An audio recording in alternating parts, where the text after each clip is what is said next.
வணக்கம். செய்திகள் வழங்குவதற்காக நான் விஜயராகவன்.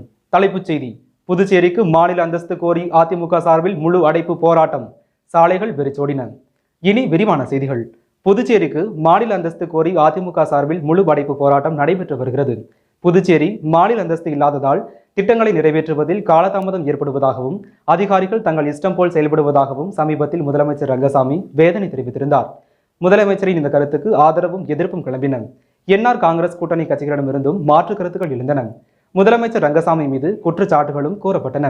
மாநில அந்தஸ்து என்பது அரசியலுக்காக பேசப்படுகிறது என்று கவர்னர் தமிழிசை சவுந்தரராஜனும் கருத்து தெரிவித்தார். இத்தகைய குழப்பமான சூழ்நிலை நிலவி வந்த நிலையில் புதுச்சேரிக்கு மத்திய அரசு மாநில அந்தஸ்து வழங்க வேண்டும் என்று வலியுறுத்தி அதிமுக சார்பில் இன்று புதுச்சேரி, காரைக்கால், மாஹி, ஏனாம் பகுதிகளில் இன்று காலை 6 மணி முதல் மாலை 6 மணி வரை முழு அடைப்பு போராட்டம் நடத்தப்படும் என்று புதுச்சேரி அதிமுக செயலாளர் அன்பழகன் அறிவித்தார். இந்நிலையில் புதுச்சேரிக்கு மாநில அந்தஸ்து கோரி அதிமுக சார்பில் இன்று முழு அடைப்பு போராட்டம் நடைபெற்று வருகிறது. முழு அடைப்பு காரணமாக தனியார் பேருந்துகளும் பெரும்பாலான ஆட்டோக்களும் இயக்கப்படவில்லை. புதுச்சேரியில் பெரும்பாலான கடைகள் அடைக்கப்பட்டுள்ளன. அரசு பேருந்துகள் மட்டுமே குறைவான அளவில் இயங்குவதாலும் ஆட்டோக்கள் இயக்கம் பாதிப்பாலும் சாலைகள் வெறிச்சோடின. இதனால் மக்கள் பெரும் பாதிப்புக்கு உள்ளாகியுள்ளனர். புதுச்சேரியில் ரங்கசாமி தலைமையிலான என்ஆர் காங்கிரஸ், அதிமுக, பாஜக கூட்டணி ஆட்சி நடைபெற்று வருகிறது.